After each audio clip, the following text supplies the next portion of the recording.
오늘도 수요예배 나오신 모든 예수님의 가족들을 환영합니다. 우리의 반석 되시고 우리의 힘 되신 주님을 찬양하겠습니다.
선하신 하나님, 오늘도 함께 하나님을 예배할 수 있어서 감사합니다.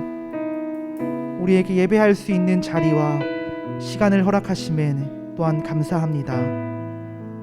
주님, 사순절의 시간을 보내고 있습니다. 더욱 주님의 십자가를 기억하게 하시고 그 십자가의 사랑을 나의 마음에 잘 새기며 날마다 기억하며 살아갈 수 있도록 인도해 주시옵소서. 이 시간 우리에게 은혜 베푸실 것을 기대합니다. 우리를 사랑하시는 우리 주 예수 그리스도의 이름으로 기도합니다. 아멘.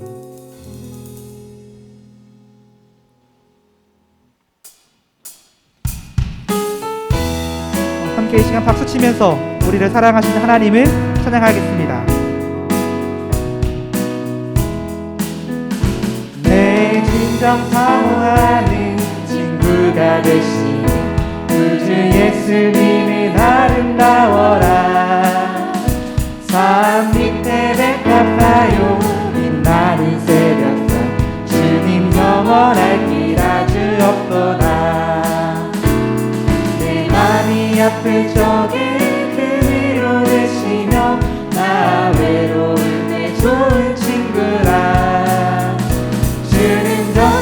밑에 백합 빛나는 새벽별 이 땅 위에 비길 것이 없도다. 내 몸의 모든 염려 이 세상 보라 나와 항상 같이 하여 주시고 시험을 당할 때에 악마에게 교를 지시 물리치사 날 지키시네.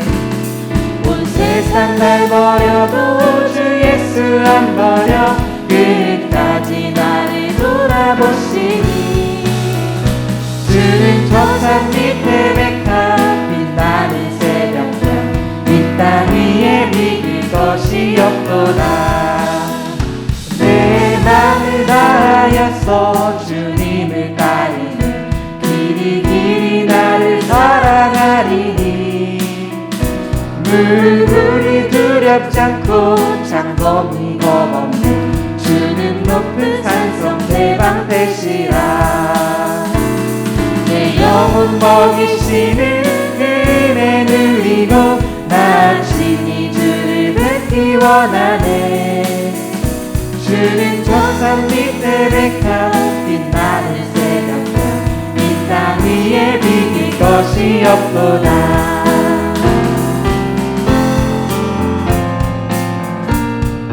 계속해서 기쁨으로 찬양하겠습니다. 구주 예수 구주 예수 의지하니 심히 기쁜 일일세 영생 허락받았으니 의심하지 않도다. 예수 예수 믿는 것을 받은 증거 많도다. 예수 예수 귀한 예수 믿음 더욱 주소서. 구주 예수 의지하니 심히 기쁜 일일세 주를 믿는 나의 마음 그의 피에 적시네. 예수 예수 믿는 것은 받은 증거 많도다. 예수 예수 귀한 예수 믿음 더욱 주소서. 구주 예수 의지하여 죄악 벗어버리네. 아니 받고 영생함을 주께 모두 얻었네. 예수 예수 믿는 것을 받은 증거 많도다.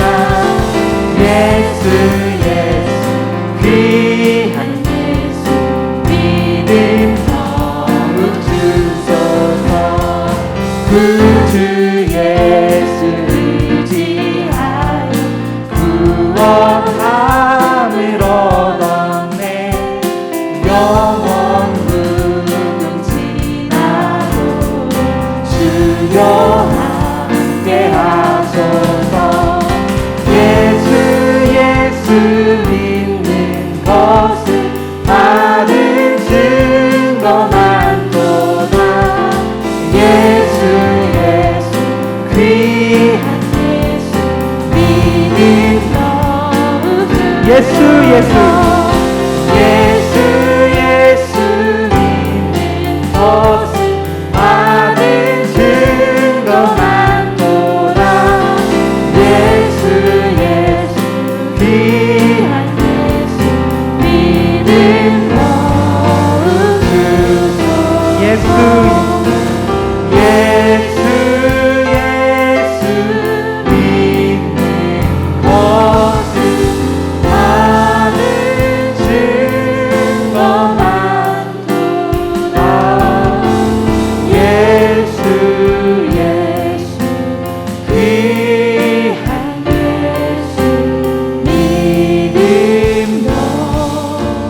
주소서. 그 귀하신 주님께 영광의 박수 드리겠습니다. 아멘. 할렐루야.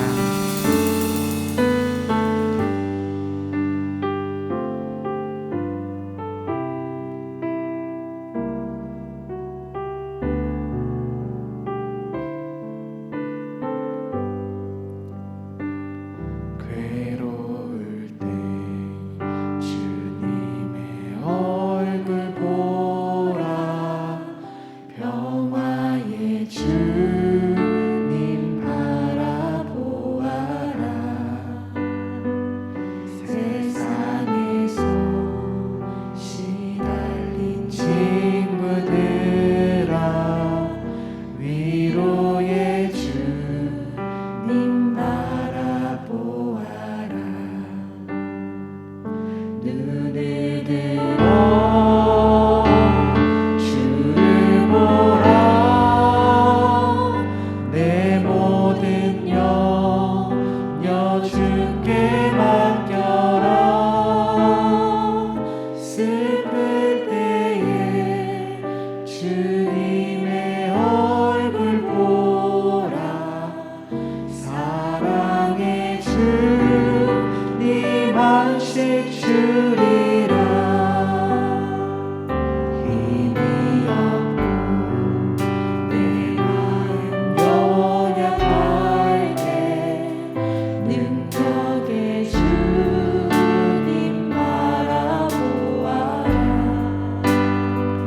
주의 이름 부르는 모든 자는 힘주시고 늘 지켜주시리. 눈을 들어 눈을 들어 주를 보라. 내 모든 염려 주께 맡겨라. 슬플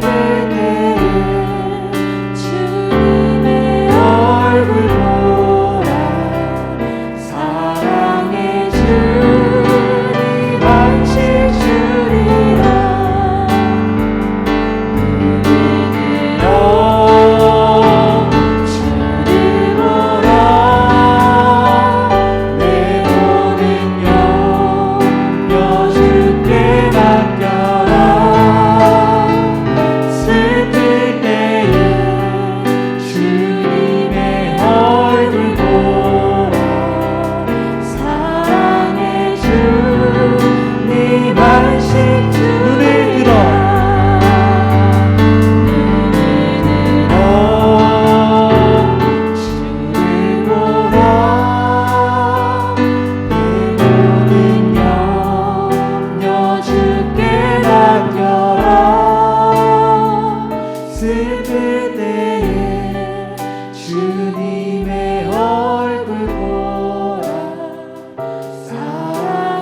주님 안식 주리라. 이 시간 기도하길 원합니다. 하나님, 이 시간 주님께 예배드립니다. 마음과 정성 다해 하나님께 예배드릴 수 있도록 나의 마음과 생각을 주장하여 주시옵소서. 이 시간 은혜 베푸실 주님을 기대하며 함께 기도하겠습니다. 참 좋으신 하나님 아버지 감사합니다. 우리를 수요일과 예배로 함께 불러주시고 하나님 예배할 수 있게 하심에 감사합니다. 주님, 이 시간 우리가 참된 예배자가 되기를 원합니다. 마음과 정성을 다해서 주님께 예배드리기를 소망합니다. 주님, 우리의 마음과 생각을 주장하여 주시옵소서. 주님의 말씀을 들어올 때 내가 아멘으로 화답하게 하여 주시고 말씀으로 삶을 살아갈 수 있도록 주님이 인도해 주시옵소서. 주님께서 이 시간 베푸실 것을 기대합니다. 함께 해주실 것을 기대합니다. 주님 인도해 주시옵소서.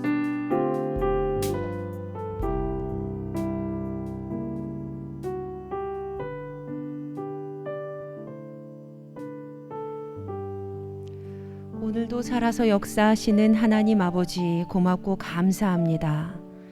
하나님, 우리가 주님의 전 앞에 나왔습니다. 우리가 주님의 전으로 나왔습니다. 하나님, 한 영혼 한 영혼 만져주시고 우리의 마음 가운데 주 예수 그리스도의 그 십자가, 그 부활이 더욱더 깊이 새겨지는 은혜의 예배 시간 되게 하여 주시옵소서. 주님 말씀을 함께 나눕니다. 말씀을 전하는 자나 듣는 이나 주님 안에서 더욱더 예와 아멘으로 온전히 주님 만나는 시간 되게 하여 주시옵소서. 우리를 구원하신 예수님의 이름으로 기도드립니다. 아멘. 오늘 우리에게 주시는 하나님의 말씀은 시편 55편 12절에서 18절까지의 말씀입니다. 시편 55편 12절에서 18절까지의 말씀입니다. 우리 함께 찾으셨으면 한 절씩 교독하시고 마지막 18절은 합독하시겠습니다. 나를 책망하는 자가 원수가 아니라 원수일진데 내가 참았으리라.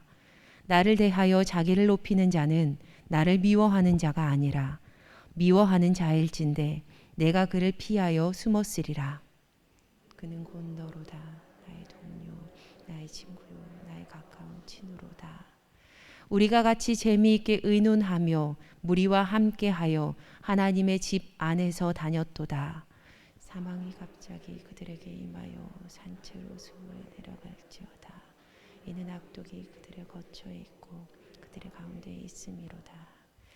나는 하나님께 부르짖으리니 여호와께서 나를 구원하시리로다. 저녁과 아침과 정오에 내가 근심하여 탄식하리니 여호와께서 내 소리를 들으시리로다. 나를 대적하는 자 많더니 나를 치는 전쟁에서 그가 내 생명을 구원하사 평안하게 하셨도다. 이는 우리에게 주시는 하나님의 말씀입니다. 아멘. 지금 우리는 매일 성경 큐티집 본문을 따라서 이번 한 주간의 묵상 내용 중 한 부분을 이 수요 예배에서 함께 나누고 있습니다. 지금 우리는 시편 2권의 말씀을 묵상하고 있는데요. 오늘은 그 중에서 시편 55편의 이 말씀을 통해서 하나님의 은혜의 말씀을 함께 나누어 보도록 하겠습니다. 우리에게는요, 비록 우리의 눈에 보이지 않고 손으로 만질 수는 없지만 분명 우리 몸에 존재하는 곳이 있습니다. 바로 우리의 마음입니다. 사람의 눈에 보이지 않는다고 해서 이 마음은 없다라고 이렇게 말을 할 수는 없죠. 우리 모두는요, 마음을 가지고 있습니다. 우리의 마음은 행복과 기쁨을 느끼기도 하고 또 슬픔과 아픔을 겪기도 합니다. 성도님들께서는 기쁠 때 마음이 참 가벼워지고 또 반대로 슬플 때 이 마음 깊은 곳에서 심장을 쥐어짜는 듯한 그러한 통증을 느껴본 적이 있으실 겁니다. 우리는 잘 알고 있어요. 기쁠 때는 괜찮지만 슬픔과 아픔, 고통을 겪은 후에는 상처로 그 마음이 아파지게 되는데 그 상처가 치유되는데 오랜 시간이 걸리는 것 같습니다. 그래서 우리 몸의 기관 중에 사실 기관이라고 말할 수 있을지는 모르겠지만요. 이 마음은 비교적 연약한 부분에 속하지 않나 싶습니다. 작은 말 한마디에도 깊은 상처가 생기기도 하는 것이 바로 우리의 마음이기 때문이죠. 제가 잘 알고 지냈던 한 집사님께서 과거 자신이 속한 여선교회에서 회장이 되셨을 때의 이야기를 해주신 적이 있습니다. 당시 집사님은 경제적으로 어려운 삶을 살고 계셨습니다. 자녀를 기르면서 늘 생활비도 부족한 그 빠듯한 가정 경제를 꾸려나가느라 삶이 쉽지 않으셨던 거예요. 하지만 참 순수하고 좋은 믿음을 가지고 계셨던 분이셨습니다.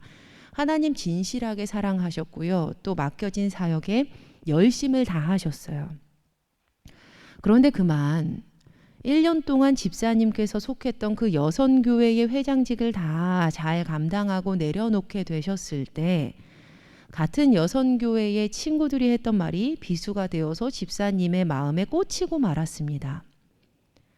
이전 회장직을 감당했던 다 회장들은 하나님께서 집 주셨는데 왜 누구누구 집사는 회장했는데도 여전히 집이 없어?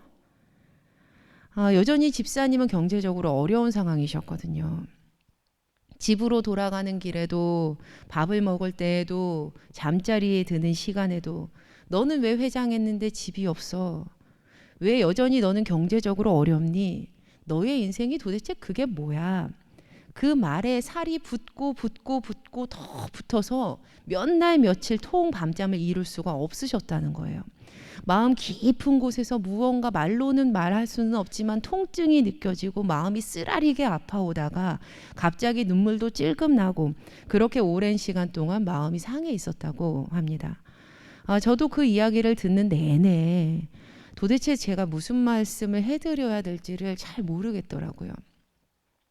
아마도 그 말을 했던 이가 오랜 시간 같은 여선교회에서 한솥밥을 먹고 또 힘들 때에는 기도 제목도 나누었던 그런 친구였기에 집사님에게 더 큰 상처가 되었던 것 같습니다. 사실 우리는요, 우리에게 상처를 주는 이들은요, 지구 반대편 멀리에 있는 누군가가 아니라 나와 함께 생활하고 있는 가까운 이들일 때가 참 많습니다. 대체로 우리는 가까운 관계에서 상처를 주고 또 자주 상처를 받기도 하죠. 문학평론가이자 작가인 정여울 작가님이 했던 강연 중에 그 영상 한 부분을 제가 보게 되었는데요. 저에게 꽤 인상 깊게 다가왔습니다. 어떤 자매가 이 정여울 작가님에게 이렇게 질문을 해요. 나에게 상처 주는 사람이 가장 가까운 사람이라면 어떻게 해야 할까요? 이 질문에 이 정여울 작가님이 이런 대답을 합니다. 상처의 본질이 원래 그런 거래요.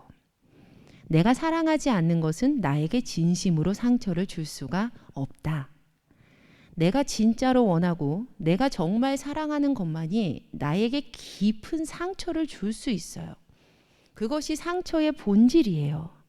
그런데 이 일은 나만 겪고 있는 힘듦이 아니라 대부분의 사람들의 상처가 원래부터 그렇게 생기는 거예요. 한 번 보고 안 볼 사람이 그러는 건 우리가 쉽게 잊어버리잖아요. 그리고 약간 멀리 있는 사람이 그러는 것도 잊어버릴 수 있잖아요. 그런데 늘 보는 사람, 그리고 너무 가까운 사람은 그게 힘들어요. 프로이트가 애도와 우울증이라는 글에서 어떤 이야기를 했냐면 우울증의 정의를 굉장히 훌륭하게 내렸는데요. 우울증이란 대상을 잃어버렸는데 마치 나를 잃어버린 것처럼 느끼는 것이래요. 잃어버린 것은 상대방인데 마치 나 자체가 사라진 것처럼 느껴진다는 것이죠. 그런데 사실은 여전히 나는 존재하고 있거든요. 성도님들, 우리가 가깝게 지내는 이들은요, 시간이 쌓이면 쌓여갈수록 어느새 마치 나 자신처럼 나의 일부가 되어서 우리 삶의 중요한 부분을 차지합니다. 그런데 사실은 그 이와 내가 융합되어 있는 하나는 아니거든요. 진짜는 그 이와 내가 융합되어 있는 하나가 아니에요. 그러니까 사실은 서로 다른 우리가 하나다라는 착각 속에 있을 때 이것은 좋은 하나라는 의미가 아니에요. 융합되어 있는 그 하나라는 착각 속에 있을 때 바로 그 안에서 종종 서로에게 상처를 주는 상황이 일어나기도 합니다. 그런데 그런 일이 생길 때 대체로 우리에게 드는 마음이 있어요. 바로 믿음이나 의리의 저버림을 당한 느낌, 배신감입니다. 배신감. 요즘 인터넷에 찾아보시면요, 배신감을 해결하는 방법, 배신감에 상처받은 마음 치유하는 법, 배신감을 느끼지 않는 법 등등등등 이런 제목의 영상 클릭 수가 굉장히 높습니다. 분명 많은 현대인들이 배신감에 마음이 상한 경험이 있다라는 반증이 아니겠습니까? 세상 모든 이들이요, 살면서 한두 번쯤은 아니 그 이상 배신감에 마음이 아파서 울었던 적이 있을 겁니다. 저도 그렇고요. 아마도 이 자리에 함께 예배하는 성도님들, 여러분 또한 그러하셨겠죠. 또한 지금 이 아픔 가운데 거하고 있는 분들도 계실 것이다 라고 생각을 합니다. 그런데 지금 시편 55편의 시인 또한요, 그러한 고통 가운데 서 있습니다. 지금 이 시인은요, 마음 깊은 곳에서부터 굉장히 쓰라린 통증을 느끼고 있어요. 그는 이렇게 탄식합니다. 시편 55편 12절에서 13절 말씀, 나를 책망하는 자는 원수가 아니라 원수일진데 내가 참았으리라. 나를 대하여 자기를 높이는 자는 나를 미워하는 자가 아니라 미워하는 자일진데 내가 그를 피하여 숨었으리라. 그는 곧 너로다. 나의 동료, 나의 친구요, 나의 가까운 친우로다. 성도님들, 이 말씀을 새번역 성경으로 보시면요, 지금 이 시인의 마음이 얼마나 아픈지 더 가까이 느껴집니다. 제가 한번 읽어드릴게요. 시편 55편 11절에서 12절 말씀 새번역이에요. 나를 비난하는 자가 차라리 내 원수였다면 내가 견딜 수 있었을 것이다. 나를 미워하는 자가 차라리 자기가 나보다 잘났다고 자랑하는 내 원수였다면 나는 그들을 피하여 숨기라도 하였을 것이다. 그런데 나를 비난하는 자가 바로 너라니. 나를 미워하는 자가 바로 내 동료, 내 친구, 내 가까운 벗이라니. 지금 시인은요, 자신에게 아픔을 준 상대방을 이렇게 부르고 있습니다. 나의 동료, 나의 친구, 나의 가까운 친우. 여러분, 이 모두가 굉장히 친밀하고 특별한 상대방을 부르는 그러한 단어 아닙니까? 나의 동료, 나의 친구, 나의 친우. 특별히 여기서 마지막에 불렀던 그 친우라는 단어는요, 히브리어로 야다를 사용합니다. 야다, 나의 야다 이래요. 그러니까 야다라는 동사는요, 알다라는 그 뜻인데 그냥 이렇게 아는 것이 아니라 바로 부부가 서로 깊이까지 알듯이 그렇게 깊고 친밀한 비밀스러운 일까지 다 아는 것을 뜻하는 단어가 바로 야다입니다. 격가지로 성경은 하나님께서 우리와 야다하는 관계를 원하신다라고 우리에게 알려주고 있어요. 그러니까 그 정도로 깊이 아는 것이 바로 야다라는 거예요. 그러니까 한마디로 이들은요, 정말 끈끈한 관계였던 겁니다. 본문 14절의 말씀이 이를 뒷받침해 주는데요. 이들은요, 같이 재미있게 의논도 했고요, 함께 모여서 심지어 하나님의 집안에서 다니기까지 했던, 함께 예배했던 거죠. 참으로 돈독한 신앙의 관계였습니다. 그러니까 지금 시인은요, 야다, 아주 깊이 알고 지낸 신앙의 동료, 내 친구, 소중한 내 친우에게 끔찍한 배신을 당한 상황입니다. 그리고 여기에 더해서 이 시인은 친구의 배신으로 아픈 마음만 쓸어내리는 상황이 아니었습니다.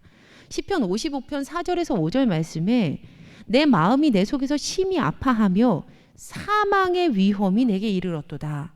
두려움과 떨림이 내게 이르고 공포가 나를 덮었도다. 지금 시인에게는요, 친구의 배신과 더불어서 그 일로 인한 실제적인 사망의 위험까지 더해져서 하루하루가 죽음과 두려움의 그 살의 떨림으로 공포심에 짓눌려 있는 하루를 살아가고 있었던 겁니다. 정말 눈물이 마르지 않을 그런 상황이에요. 그동안 많은 경우 이 시편 55편은요, 시의 표제에 근거해서 다윗이 당했던 배신이 이 시의 배경이다라고 해석이 되어 왔습니다. 특별히 사무엘하 15장에서 17장 말씀에 기록된 다윗의 아들 압살롬의 반역 중에 있었던 그 다윗을 배신한 아히도벨 이야기, 성도님들 아시죠? 다윗을 배신한 아히도벨의 이야기를 그 배경으로 주목하여서 보아왔는데요. 그런데 현대 성서 신학자들이요, 사실은 이 시는 그 배경이 정확하지는 않습니다라고 말합니다. 먼저 본문의 해석 자체가 난해하고요, 시의 배경을 알 수 있는 정보가 부족하다는 거예요. 그러니까 이 아히도벨의 배신 이야기가 시편 55편의 배경은 아닐 수도 있다라는 것이죠. 한 가지 예를 들면 다윗이 아히도벨의 배신을 알게 되었을 때 그때가요, 그가 예루살렘 성을 떠난 이후였는데 지금 시편 55편에서 배신을 당한 시인은 여전히 성 안에 일어나는 강포와 분쟁을 보고 있습니다. 그러니까 이 점을 지적을 하는 거예요. 그러니까 두 이야기의 장소와 흐름이 정확히 일치하지 않는다라는 거예요. 학자들의 주장대로 본문 해석의 난해함과 자료의 부족으로 시편 55편의 배경을 정확히 알 수는 없겠지만요, 지금 우리가 확실히 알 수 있는 사실이 있습니다. 바로 시인이 자신이 해결할 수 없는 배신감에 아파하는 마음을 가지고 있다라는 사실입니다. 그리고 지금 우리가 비록 시편 55편의 배경을 알 수는 없다고 해서 전통적으로 시의 저자로 지목되어 있었던 이 다윗의 인생을 말하지 못할 것은 아닙니다. 성경의 인물 중에 다윗은요, 참 많은 이들에게 배신을 당했던 사람입니다. 많은 사람들이 다윗을 이야기할 때 그의 왕위가 견고히 섰던 사람이고 풍요로운 인생을 살았다라고 악센트를 주고 있지만 사실 다윗은 참 오랜 시간 동안 도망자로 살았던 사람이고요. 또 도망자로 사는 그 시간 가운데 그리고 심지어 왕이 되었을 때에도 그는 참 많은 배신을 겪습니다. 먼저 다윗은요. 사무엘이 이스라엘의 두 번째 왕에게 기름을 붓는 그 자리에 초대되지 못했던 가족에게서 제외가 되었던 사람입니다. 8형제 중에 막내였던 다윗이 아버지 이새에게 전혀 안중에도 없었던 자녀였던 거죠. 사무엘이 기름 부으러 왔을 때 모든 가족에게 외면을 당한 채 다윗은 홀로 들에서 양을 치고 있었습니다. 또 다윗이요 전쟁 중 골리앗과 대치하고 있는 형들, 그 형들을 찾아가게 되었을 때도 형들이 다윗에게 모멸감을 주는데요. 다윗은 아버지의 심부름으로 형들을 찾아왔지만 형들은 그의 방문의 목적을 왜곡시키고 또 사람들 앞에서 비난을 퍼붓습니다. 그렇게 다윗은요 가장 가까운 가족에게 제외되었고 또 외면당했고 비난까지 받았습니다. 다윗의 고난은요 여기서 그치지 않습니다. 처음부터 다윗이 먼저 줬습니다 라고 쫓아다녔던 것이 아니었어요. 사울 왕이 먼저 다윗의 마음에 들어 했습니다. 사울은요 골리앗과 전투에서 승리했던 다윗이 좋았고요. 악기가 자신을 괴롭힐 때마다 그것을 쫓아내준 다윗이 필요했습니다. 하지만 그들이 블레셋과의 전투를 마치고 돌아왔을 때 사울이 죽인 자는 천천히고 다윗은 만만이다 라는 백성의 노랫소리에 180도로 마음이 바뀌어버립니다. 이제 사울은요 전혀 다른 눈으로 다윗을 바라보고 있어요. 여러분 만약 나에게 늘 격려해주고 늘 칭찬해주고 늘 사랑을 주었던 그 선배가 아니 존경하는 어른이 어느 순간 마음을 싹 바뀌어서 나를 미워하고 괴롭힌다고 생각해 보십시오. 성경에는요 사울이 다윗을 주목하여 보았다라고 이야기하고 있는데 상상만 해도 참 무섭고 마음 한켠이 칼로 도려낸 것 같이 서늘해집니다. 왜냐하면 당시 왕은요 사람의 생명도 쉽게 빼앗을 수 있었잖아요. 이처럼 다윗은요 홍한의 소년이었을 때 가족에게 아픔을 겪고 궁으로 들어왔는데 이제 그곳에서도 더 큰 배신의 아픔을 겪습니다. 그리고 이제는 그 배신으로 목숨의 위험까지 받게 되는 거예요. 그렇다면 이제 여기서 그의 인생 가운데 어려움이 끝이 났을까요? 아닙니다. 다윗은요 사울을 피해서 도망다니는 곳곳마다 자신을 배신하고 자신을 사울에게 넘기려는 많은 사람들을 만납니다. 그런데 그들은요 이미 처음부터 적이었으니까 그렇다고 쳐도 도망 중에 만나서 다윗과 함께 공동체를 이루었던 그 가족 같았던 이들이요 시글락에서 아말렉에게 자신의 아내와 자녀들을 다 빼앗겼을 때 분명 그들이 어제까지는 목숨을 나누는 친구였음에도 불구하고 이제는 다윗을 죽이겠다라면서 돌을 드는 그러한 살벌한 관계가 되어버리고 맙니다. 성경에서 당시 다윗이 굉장히 급박했던 것으로 보았을 때 다윗의 전우들이 돌을 들어서 그를 죽이려고 했던 것은 무엇을 하려는 그것이 아니었을 것으로 보입니다. 진짜 죽이려고 했던 것이죠. 여기서도 끝이 아닙니다. 우여곡절 속에서요 온 이스라엘의 왕이 된 다윗이 이제는 자신의 아들이었던 압살롬에게까지 배신을 당하고 맙니다. 사랑하는 아들이 아버지를 죽이겠다고 반역을 행하다니요. 그렇게 사랑하는 아들이 아버지를 죽이겠다고 반역을 행했는데 그 반역 가운데 참 많은 사람들이 다윗과의 신의를 저버립니다. 이 가운데 그동안 시편 55편의 배신자로 알려졌던 아히도벨이 등장을 하죠. 아히도벨은요 다윗 왕의 모사였습니다. 모사는 카운셀러예요. 카운셀러. 아무나 한 나라의 왕에게 조언을 하고 함께 계획을 나누지는 않을 겁니다. 당연히 아히도벨은 당대의 최고의 전략가였을 거예요. 압살롬의 반역을 피해서 도망하던 중에 그 아히도벨까지 자신을 배신했다라는 소식을 들은 다윗이 곧바로 했던 것은 기도였어요. 주님, 부디 아히도벨의 계획이 어리석게 해주십시오. 얼마나 아히도벨이 뛰어난 사람이었으면 다윗은 생각도 하지 않고 자동 반사적으로 이렇게 기도를 했던 것일까. 다윗은요 자신의 생명을 위협할 수 있는 이들에게까지 배신을 겪습니다. 이처럼 다윗은 많은 사람들에게 배신을 당했고 그 고통 가운데 마음의 괴로움과 고통, 아픔들을 참아내야 했습니다. 저는 개인적으로 힘이 들 때마다 이 시편 말씀을 읽습니다. 살면서 정말 괴로웠을 때는요. 시편 1장부터 단숨에 막 읽어내렸던 적이 있어요. 시편 말씀을 보다 보면 어쩜 그렇게 시편이 내 아픈 마음들을 정말 속속들이 정확하게 그렇게 잘 알고 있는지. 성도님들은 다윗이 시편을 가장 많이 저작했다라는 사실 알고 계시죠? 시편을요 다윗이 가장 많이 저작했어요. 제가 다윗의 인생을 보면서 다윗이 자신의 고통스러운 마음을 담아서 그 시편을 이렇게 지어낸 것이 정말 당연하겠다라는 그런 생각이 들었습니다. 성도님들도 힘이 들고 마음이 아플 때는요 꼭 시편 말씀 묵상해 보세요. 그의 마음이 어떠했는지 나의 마음과 정말 동일하구나 이런 고백이 나와요. 여러분 다시 시편 55편으로 돌아오셔서요 고통 중에 있는 다윗이 얼마나 괴로웠으면요 이렇게 탄식합니다. 시편 55편 6절에서 7절 말씀, 나는 말하기를 만일 내게 비둘기같이 날개가 있다면 날아가서 편히 쉬리로다. 내가 멀리 날아가서 광야에 머무르리로다. 내가 만일 새라면 도망갈 수 있을 텐데, 만일 내가 새라면 도망갈 수 있을 텐데, 이렇게 말하는 거죠. 여러분 6절에 비둘기는요 히브리어로 요나입니다. 요나. 네, 우리가 잘 알고 있는 바로 그 요나와 같은 단어예요. 요나의 이름 뜻이 비둘기예요. 비둘기. 여기서 비둘기 같이 날아가겠다라는 것은요 요나 같이라는 말이에요. 마치 니느웨로 가야 했던 요나가 다시스로 가는 배를 타고 도망했던 것처럼 자신도 이 고통스러운 현실에서 벗어나서 그 현실을 벗어나서 나라가 도망가고 싶다라는 마음이겠죠. 그런데 지금 다윗이 날아가고 싶다는 그 장소가 참 의외입니다. 하지만 여러분 바로 이 장소가요. 오늘 배신감에 홀로 아파하는 당신에게 알려드리고 싶은 치유의 비밀 장소예요.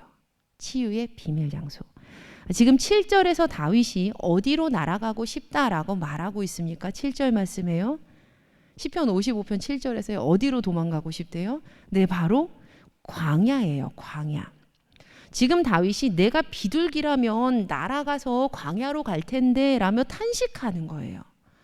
그런데 쉴만한 다른 곳도 정말 쉴만한 좋은 다른 곳도 많을 텐데 왜 하필이면 아무도 없는 광야일까? 그런 광야인 것일까? 바로 광야가요 미드바르이기 때문이에요. 미드바르. 뭐뭐로부터 드바르 다바르 말씀, 즉 말씀으로부터 미드바르 말씀으로부터 사는 곳, 말씀을 듣는 곳, 말씀으로부터 오는 곳, 바로 그곳이 광야입니다. 배신감에 고통스러운 다윗이 하나님의 말씀을 피난처로 바로 그 미드바르 광야로 날아갔을 때 그의 삶의 폭풍과 광풍을 피할 수 있게 되었습니다. 시편 55편 8절 말씀입니다. 내가 나의 피난처로 속히 가서 폭풍과 광풍을 피하리라 하였도다. 여러분 제가 설교 중간에 이야기했던 그 정여울 작가님 기억하시죠? 정여울 작가님이요 질문을 던진 자매에게 마지막에 이런 방법을 제시를 해요. 상처 주었던 이들에게 떨어져서 좋은 공간으로 가보세요. 분명 나를 치유해주는 장소가 있어요. 뭐 카페도 좋고요, 서점도 좋아요. 그곳 자주 찾아가세요. 저는요 이 말을 들으면서 이런 마음을 가졌어요. 아, 그리스도인인 우리들은 배신감에 홀로 아파질 때, 배신감에 홀로 나의 마음이 아파올 때 그 미드바르 광야로 가야 하겠구나. 하나님의 말씀이 있는 바로 그분의 품, 그 미드바르 반드시 그곳으로 가야 하겠구나.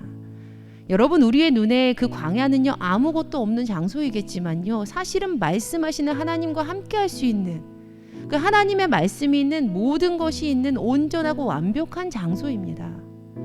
미드바르 광야 바로 그곳이요 넉넉한 우리의 피난처가 되고요 고통의 광풍과 폭풍우를 피할 수 있는 유일한 치유의 장소가 됩니다. 할렐루야, 아멘. 그래서 저는 배신감으로 마음이 아플 때, 힘듦이 찾아올 때 하나님을 참 많이 찾게 되더라고요. 성도님들 어떠하시던가요? 그러할 때마다 하나님 앞에 나와서 무릎 꿇게 되지 않으시던가요? 그리고 끝으로요 우리가 그렇게 주님 찾게 되었을 때 주님은요 배신감에 홀로 아파했던 우리의 마음을 어루만지시고 이해하시고 대신 그 짐을 맡아주십니다. 주님은요 우리를 가장 잘 이해해 주실 수 있으세요. 우리를요 너무 잘 이해하세요. 왜요? 우리 주님께서도 가장 사랑하는 자녀들에게 가장 큰 배신을 당하셨잖아요. 저 십자가 위에서요. 바로 십자가 위에서 사랑하는 자녀들에게 가장 큰 배신을 당하셨잖아요. 어떻게 주님께서 배신감에 홀로 마음 아파하는 우리의 마음을 모르시겠어요? 사랑하는 성도님들, 오늘 미드바로로 가시기를 바랍니다. 바로 이 시간 미드바로로 가시기 바랍니다. 우리가 미드바로 그 광야로 가게 되었을 때 배신감에 홀로 아파하는 당신에게 하나님께서 찾아오시고 의인의 요동함을 영원히 허락하지 아니하실 것입니다. 우리 마지막으로 시편 55편 22절 말씀을 함께 봉독해 보시겠습니다. 시편 55편 22절 말씀입니다. 시작. 내 짐을 여호와께 맡기라. 그가 너를 붙드시고 의인의 요동함을 영원히 허락하지 아니하시리로다. 아멘. 주님의 위로하심이 성도님들과 늘 함께 하시기를 주님의 이름으로 축원합니다. 이 시간 함께 결단 찬양하시고 기도하시겠습니다.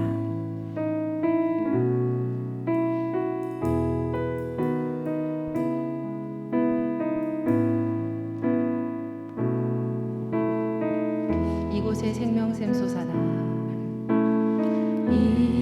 이곳에 생명샘 솟아나 눈물 골짝 지나갈 때에 머잖아 열매 맺히고 웃음소리 넘쳐나리라. 다시 고백합니다. 이곳에 생명샘 솟아나 눈물 골짝 지나갈 때에 머잖아 열매 맺히고 웃음소리 넘쳐나리라. 꽃들도 구름도 바람도 넓은 바다도 찬양하라 찬양하라 예수를. 하늘을 울리며 노래해 나의 영혼아. 은혜의 주 은혜의 주 은혜의 주. 그날에 하늘이 열리고 그날에 하늘이 열리고 모든 이가 보게 되리라. 마침내 꽃들이 피고 마침내 꽃들이 피고 영광의 주가 오시리라. 꽃들도 구름도 바람도 넓은 바다도 찬양하라 찬양하라 예수를. 하늘을 울리며 노래해 나의 영혼아. 은혜의 주 은혜의 주 은혜의 주. 꽃들도 구름도 바람도 넓은 바다도 찬양하라 찬양하라 예수를. 하늘을 울리며 노래해 나의 영혼아. 은혜의 주 은혜의 주 은혜의 주. 우리 이 시간 주신 말씀 의지하여 믿음으로 주님 앞에 나아가겠습니다. 주님, 이 마음을 붙드시고 의인의 요동함을 영원히 허락하지 마시옵소서. 우리 한 마음으로 함께 기도하시겠습니다. 하나님 아버지, 우리의 마음을 붙들어 주시고 의인의 요동함을 영원히 허락하지 마시옵소서. 하나님, 사랑하는 주님의 귀한 자녀들이 하나님 마음 가운데 있는 아픔과 고통, 그 배신감을 주님 앞에 내어드립니다. 하나님, 우리가 그 광야로 나아갑니다. 아무것도 없는 오직 주님만 있는 그곳으로 나아갑니다. 하나님, 우리의 마음을 위로하여 주시옵소서. 마음 가운데 역사하시는 하나님 만져주시옵소서. 이 시간 하나님, 아픈 마음 가지고 온 주의 자녀들이 있습니까? 하나님, 위로하여 주시고 상한 감, 상한 심령과 바란 마음이 있다면 하나님 아버지 붙들어 주셔서 그들에게 귀한 주님의 귀한 하나님께서 주시는 귀한 은혜의 축복, 하나님께서 허락하시는 귀한 은혜의 위로함이 하나님 더욱더 풍성하게 하여 주시옵소서. 하나님, 위하여서 하나님 마음이 하나님 상하고 심령이 어지러운 하나님 그러한 삶을 살아가지 않도록 인도하여 주시고 주의 자녀로 하나님을 굳게 살아갈 수 있도록 인도하여 주시며 붙드시는 하나님의 역사하심과 놀라우심을 보게 하여 주시옵소서. 하나님 아버지, 지금 이곳에 아무것도 없는 것 같아 보이지만 꽃들이 필 것이고 지금 이곳에 아무것도 하나님 안 보이지만 주님 안에서 영원히 하나님 살아가게 되는 하나님의 복을 누리게 됨을 믿습니다. 하나님 아버지, 주시옵소서. 내 짐을 여호와께 맡기라. 그가 너를 붙드시고 의인의 요동함을 영원히 허락하지 아니하시리로다. 아멘. 하나님, 배신감에 홀로 아파하는 우리에게 하나님께서 찾아오시고 의인의 요동함을 영원히 허락하지 아니하실 것을 믿습니다. 하나님, 우리의 마음을 모아주시고 우리의 삶 가운데 역사하시는 그 하나님의 놀라우심을 고백하게 하여 주시옵소서. 더불어 하나님, 우리의 상처받은 마음만 보는 거기서 끝나는 우리의 삶이 아니라 우리로 인하여 마음 아팠던 이들, 또한 하나님 그 고통 가운데 지금 힘겹게 이겨나가고 있는 귀한 주의 자녀들, 그 자녀들을 보는 눈을 허락하여 주셔서 그들과 함께 주님의 그 광야, 그 미드바로로 나가는 우리 모두가 되게 하여 주시옵소서. 그리하여서 영원히 붙드시고 의인의 요동함을 영원히 허락하지 아니하시는 그 하나님을 높여 찬양하는 귀한 인생 되기를 간절히 소망합니다. 이 시간 그냥 오지 아니하고 주님께 귀한 예물 드리는 손길이 있습니다. 받아주시고 하나님 마음 있는 곳에 그 예물을 사용하여 주시옵소서. 더불어 하나님, 손의 수고가 마르지 않는 샘물 되어 먹이시고 입히시는 놀라우신 하나님을 체험하는 통로 되게 하여 주시고, 연약하고 부족하여서 드리지 못하는 자녀 있다면 하나님께 드리는 기쁨을 회복시켜 주시옵소서. 하나님, 우리가 다시 믿음으로 서겠습니다. 아픈 마음 붙들고 사는 것 아니요, 온전히 요동하지 않는 믿음의 마음 가지고 살아갈 수 있도록 주님의 자녀들과 함께하여 주시옵소서. 이제는 우리 주 예수 그리스도의 은혜와 살아계신 아버지 하나님의 무한하신 사랑하심과 성령님의 감화감동 교통 인도하심의 귀한 은혜가 하나님과 함께 평안함을 누릴 사랑하는 주의 자녀들 위해 이제로부터 영원까지 함께 하시기를 간절히 축원하옵나이다. 아멘.